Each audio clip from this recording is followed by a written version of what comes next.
Niger's Senate passes 2022 budget of 17.12 trillion naira.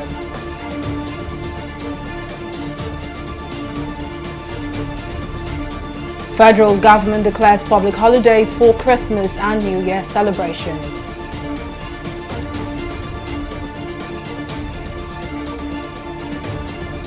And federal government destroys over 1 million donated doses of expired AstraZeneca vaccines.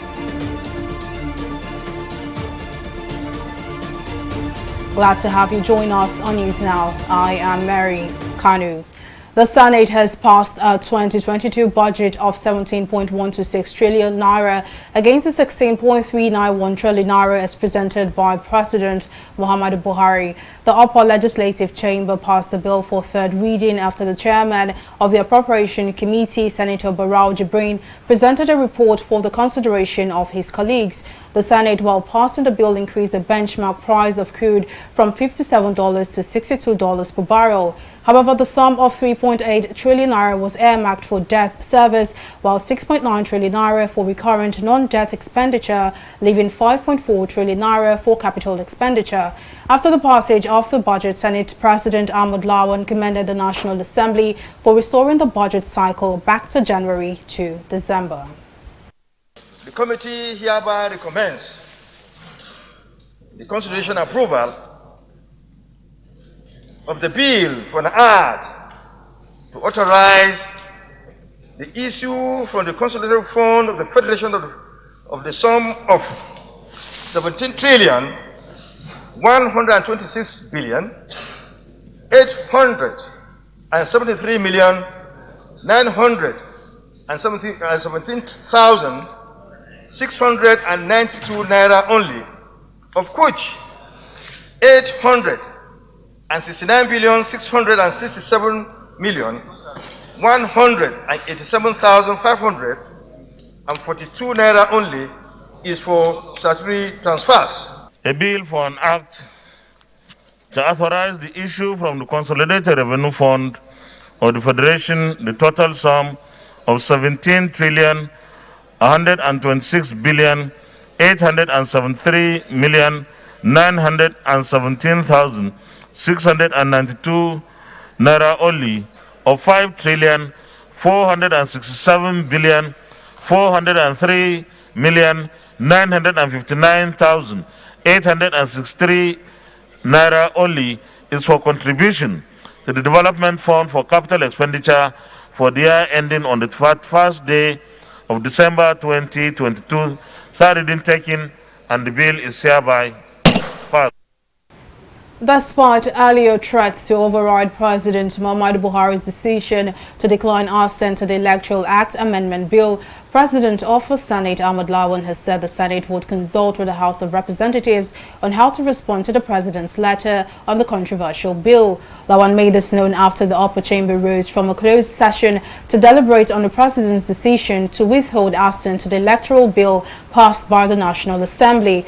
According to the Senate President, the provisions of the 1999 Constitution does not permit the upper chamber to exclusively take any action in such matters in the absence of the House of Representatives. He, however, assured that a joint position will be reached by the House after due consultation with Nigerians to determine the appropriate line of action when both chambers reconvene from the Christmas break in January. The Senate consequently resolve to consult with the House of Representatives in January, when both the Senate and the House will be in session. Presently, the House of Reps has gone on recess. And like we all know, the constitutional provision is for the Senate and the House of Representatives to jointly take the appropriate action. The Senate also resolve to consult with our constituents during our recess in January. The Senate believes that our constituents have a role to play as the major stakeholders in the laws that we make in the National Assembly. Is this a true reflection of what transpired in the closed session? Thank you. The Senate has confirmed the nomination of Muazu Jaji Sambo as Minister Designate. The ministerial nominee was confirmed after a brief screening on the floor of the Senate on Tuesday. Sambo is to replace the former Minister of Power, Salim Aman, who was sacked in September, along with Sabo Nanono, the former Agriculture Minister. Sambo, while fielding questions from lawmakers during his screening, expressed disappointment about the state of the Mambila Power Project, saying the present state of the project is an embarrassment to the country. At the end of the exercise, the upper legislative chamber confirmed Muazu Sambo's nomination as a minister. It has been on the drawing board from the days of the First Republic. And if in 2021 we are still talking about Mambila hydroelectric power project not taking off the ground, it is indeed a very, very sad day for Nigerians. I share these sentiments. I am aware that the major constraint against further progress or the taking off of these projects has been the arbitration case in Paris. The nominee answered questions from the Sungu senators on a number of topical issues. Thereafter, the committee approved the nomination of Muazu Jaji Sambo from Taraba State as Minister of the Government of the Federal Republic of Nigeria. Is this a true reflection of what transpired in the Committee of the Whole? Will the Senate confirm the nomination of Muazu Jaji Sambo from Taraba State as a Minister of the Government of the Federal Republic of Nigeria? Those in favor say aye. Those against say nay. The ayes have it. The nomination of Muazu Jaji Sambo from Taraba State is hereby confirmed as a Minister of the Government of the Federal Republic of Nigeria. The federal government has declared Monday 27th, Tuesday 28 December 2021 and Monday 3rd of January 2022 as public holidays to mark the 2021 Christmas, Boxing Day and New Year Day celebrations. The Minister of Interior, Rauf Aregbesola, disclosed the development in a statement issued on Wednesday by the Permanent Secretary of the Ministry, Shuaib Belgore. The minister, who felicitated both Christians and all Nigerians at home and in the diaspora, called on all citizens to emulate the life of Jesus Christ in his practice and teachings on humility. He thereafter urged Nigerians to make the best use of the festive period to pray for the total eradication of insecurity bedeviling the country. And the United Nations Secretary General Antonio Guterres has urged countries to take concrete action in the coming days to vaccinate a significant number of the world's population by the end of the year. In his address to commemorate the International Day of Epidemic Preparedness, Guterres explained that the coronavirus pandemic serves as an example for the world to always be prepared to combat any form of disease outbreak.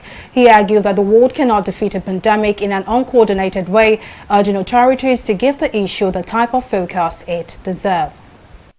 COVID-19 demonstrated how quickly an infectious disease can sweep across the world, push health systems to the brink, and upend daily life for all of humanity. It also revealed our failure to learn the lessons of recent health emergencies like SARS, avian influenza, Zika, Ebola, and others. And it reminded us that the world remains woefully unprepared to stop localized outbreaks from spilling across borders and spiraling into global pandemic. COVID-19 will not be the last pandemic humanity will face. Infectious diseases remain a clear and present danger to every country. And as we respond to this health crisis, we need to prepare for the next one. This means scaling up investments in better monitoring, early detection, and rapid response plans in every country, especially the most vulnerable. It means strengthening primary health care at the local level to prevent collapse. It means ensuring equitable access to life-saving interventions like vaccines for all people. And it means achieving universal health coverage. Most of all, it means building global solidarity to give every country a fighting chance to stop infectious diseases in their tracks. An outbreak anywhere is a potential pandemic everywhere. On this International Day of Epidemic Preparedness, let's give this issue the focus, attention and investment it deserves. Residents of Magodo Phase 2 area of Lagos were thrown into panic on Tuesday evening when landowners under the aegis of Landlords Association of Shangisha Magodo stormed the area with armed policemen and bulldozers to carry out the demolition of marked houses.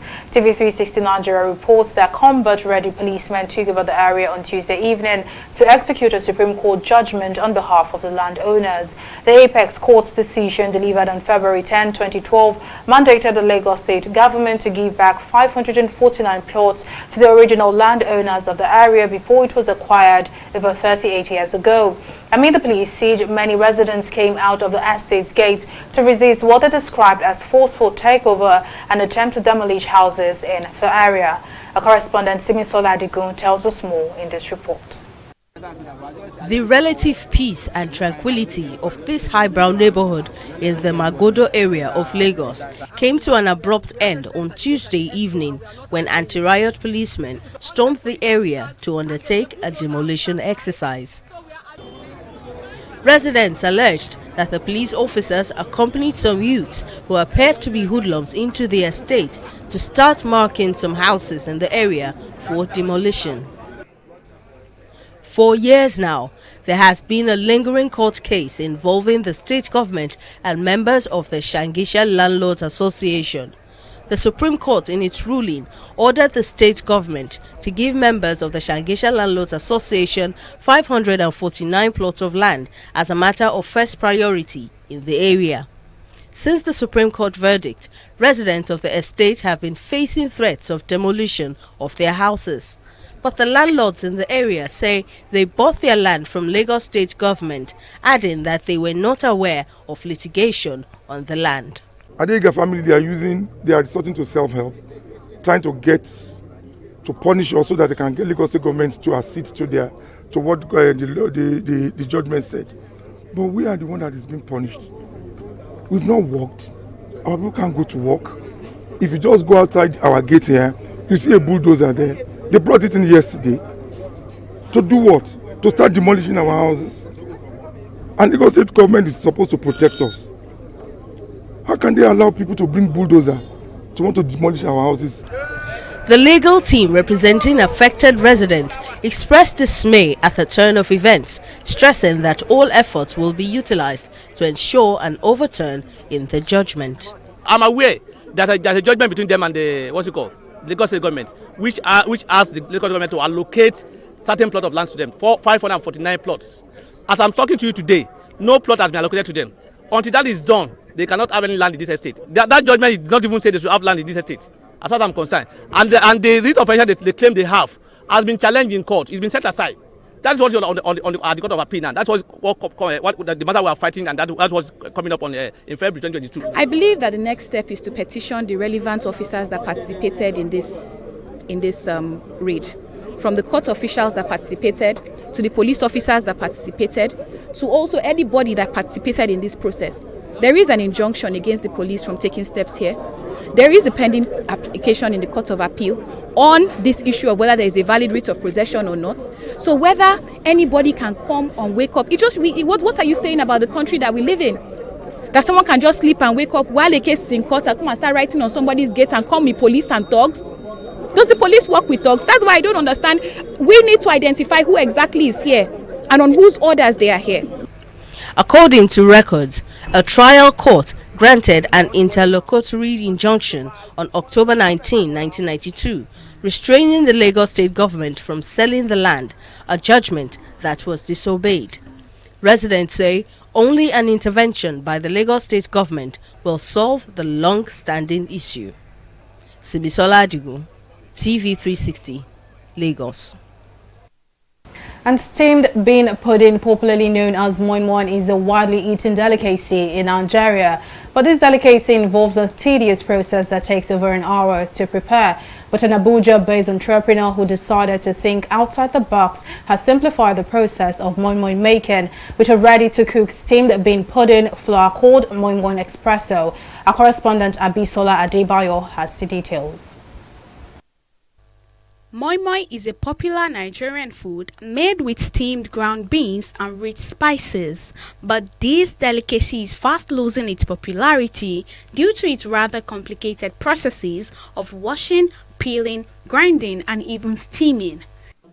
Seeing the stress and time involved, Anthea Pereto decided to fix this. After several experiments, she came up with a product she called Moi Moi Espresso. It's just easy peasy. I've made it so easy. And guess what? With Moi Moi Espresso, you can have your Moi Moi prepared in in fact, in 40 minutes. Because all you do is just scoop, mix, cook, and that's it. And also, akara. You can have your akara in 25 minutes. As easy as that. Anthea says raising capital for the business was not a piece of cake. She has to make sacrifices to birth her idea, including selling off her personal belongings. But since she took off, the business has been making good profit. When the idea came to mind, I was as broke as a church rat. It's not like I'm rich anyway. I'm still a growing child. I call myself a baby. But I had nothing. But guess what? I had my phone. What I just did was I took my phone to Banex Plaza and I sold the phone. Oh well, I can tell you that it's not been so fantastic because I'm not doing this on a very large scale. But hey, the response, the feedback, fantastic and amazing. Anthea processes raw beans and other ingredients, packages it in a 1 kg bag, seals it and supplies to stores across the country. Customers who have tried the product could not stop praising her for a job well done. And I've known this product for now 2 years, yes, 2 years now. You know, for us bachelors, so we have to try to make ends meet to make sure that things are easy for us. So it's a way that we don't need to go to the grinding machine and do all those things. So someone has helped us to do this, and it's better for us, for our akara, moi moi, and just normal beans soup. Definitely, you can see now, I already bought 2 here, so you know that it's something that I've been enjoying for the past 2 years. So I was really impressed, like this is done in Nigeria, packaged in Nigeria, you know, and sold here. It's an amazing product, stress-free. It's an average home. It must be in a home. It should be in a home or in a woman's kitchen. Moi Moi Espresso has a shelf life of 2 years, which means it could be stored for as long as 2 years. Anthea says the future projection for her business is to be a global brand as well as a vast employer of labor, thereby contributing significantly to Nigeria's economy. Abisola Adebayo, TV360 News. Well, we'll take a break here, but still to come, Osimhen expresses readiness for 2021 AFCON despite injury. Details of the story and more right after this break.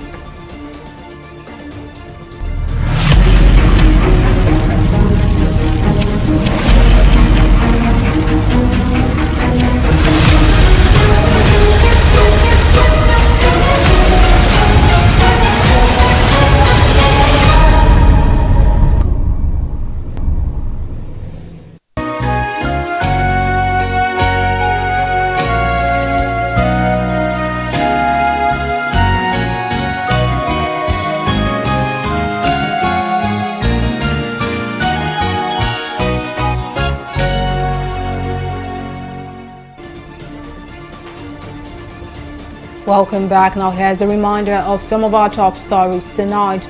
The Senate has passed a 2022 budget of 17.12 trillion naira against the 16.39 trillion naira as presented by President Muhammadu Buhari. The Senate, while passing the bill, increased the benchmark price of crude from $57 to $62 per barrel. However, the sum of 3.8 trillion naira was earmarked for debt service, while 6.9 trillion naira for recurrent non-debt expenditure, leaving 5.4 trillion naira for capital expenditure.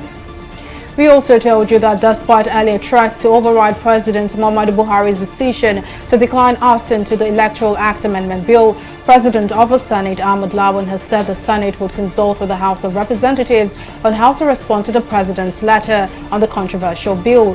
According to Lawan, the provisions of the 1999 Constitution does not permit the upper chamber to exclusively take any action in such matters in the absence of the House of Representatives. Well, in case you missed any of our news bulletin or for more updates, do log on to our website on www.tv360nigeria.com. You can also follow us on our social media platforms on Twitter, Instagram, YouTube and Google Plus at TV360 Nigeria. On Facebook, we're at TV360 Online.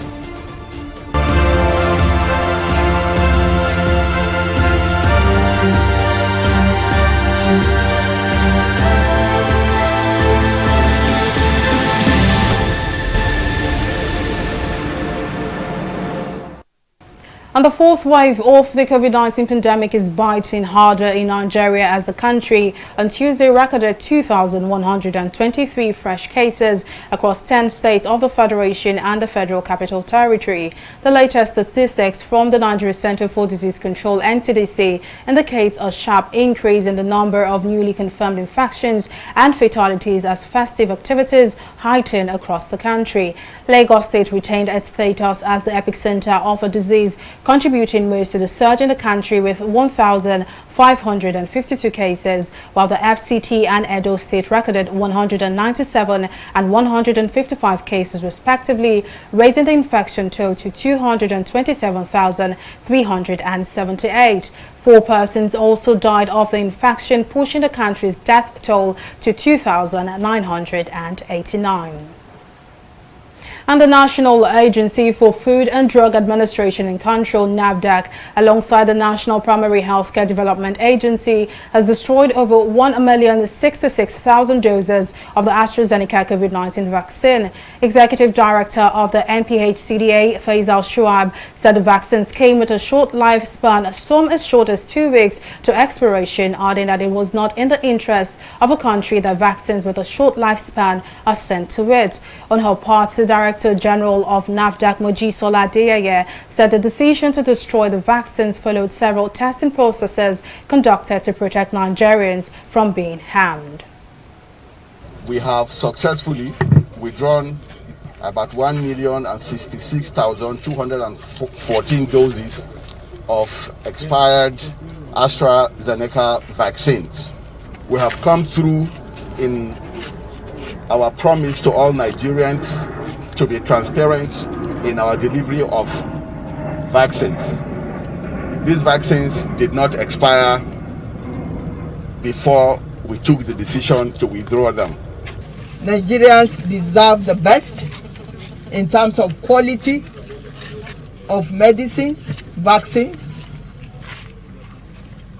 That was the basis of the endless meetings between primary health and NAFDAC.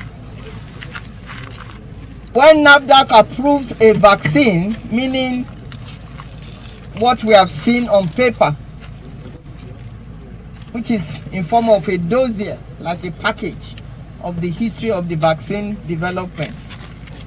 When we approve, we wait for the vaccines to come. When the vaccines come, nobody uses the vaccines unless NAFDAC says so. And NAFDAC saying so is working day and night to ensure that there is quality in the vaccines. What we are now doing is still quality control. Although it's disruption, but is that the end of the journey for a product? The World Health Organization has announced that the Omicron variant of the coronavirus is spreading faster than the Delta variant and is causing infections in people already vaccinated or who have recovered from the COVID-19 disease. WHO Chief Tedros Ghebreyesus, while speaking to journalists, said there is consistent evidence that Omicron is spreading significantly faster than the Delta variant. He also cautioned that the strain appears to have the ability to double its infections every 1 to 3 days. Africa is now facing a steep wave of infections, driven largely by the Omicron variant. Just a month ago, Africa was reporting its lowest number of cases in 18 months. Last week, it reported the 4th highest number of cases in a single week so far. There is now consistent evidence that Omicron is spreading significantly faster than the Delta variant. And it's more likely that people who have been vaccinated or have recovered from COVID-19 could be infected or reinfected. There can be no doubt that increased social mixing over the holiday period in many countries will lead to increased cases, overwhelmed health systems, and more deaths. Well, we'll take a break and return with business, international, and sports update. Stay with us.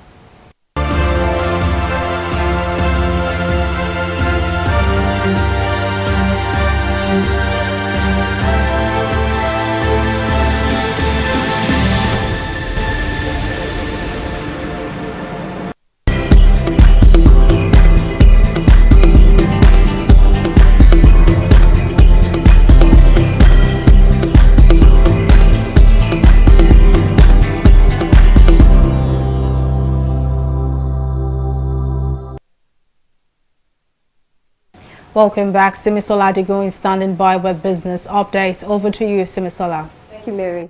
In business, President Muhammadu Buhari has launched Nigeria's National Development Plan of 2021 to 2025.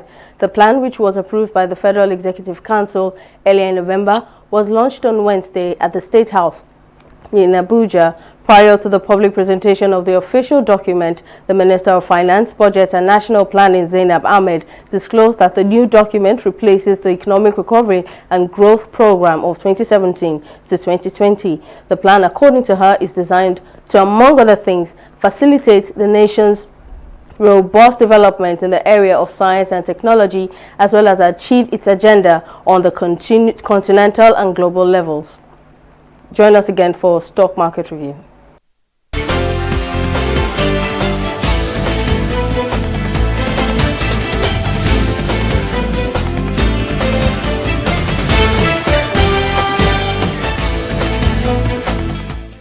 The benchmark all-share index shed 144 points to close at 42,244, representing a one-week loss of 0.27%. Current market capitalization ended with on 22.06 trillion naira. At the end of today's trading session on the Nigerian Stock Exchange, a total volume of 224 million shares exchanged hands in 2,677 deals valued at 2 naira 657 million naira. 95 equities participated in trading, ending with 17 gainers and 14 losers.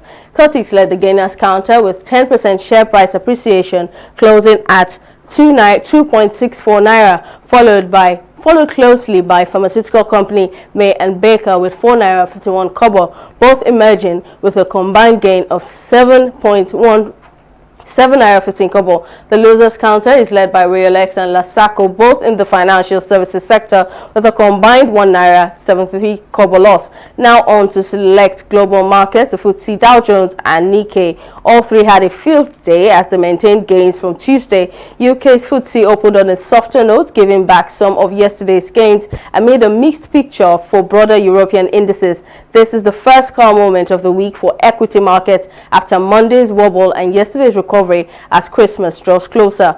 US stock market Dow Jones and Japan's Nikkei also maintained positive sentiments from Tuesday to end on a positive note. That's all on Stock Market Review. Back to you, Mary. Thank you for that update, Simisola. And on the global scene, Libya's electoral board has suggested that this week's presidential election be postponed by a month to January 24th. The statement by the High National Electoral Commission on Wednesday came after a parliamentary committee tasked with overseeing the electoral process said it wasn't possible to hold the first round of presidential polls on Friday as originally scheduled. Earlier this week, the head of the Electoral Commission had ordered the dissolution of the electoral committees nationwide without naming a final list of candidates in the move that effectively postponed the election.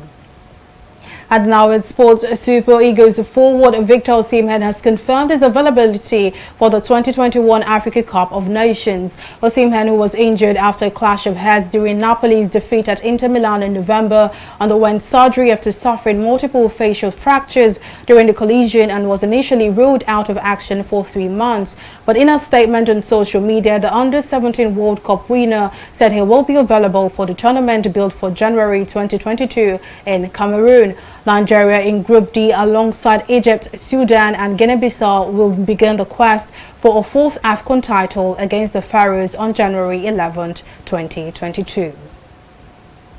Well, that's the size of our bulletin at this time. Well, thank you for watching. I am Mary Kanu. Bye for now.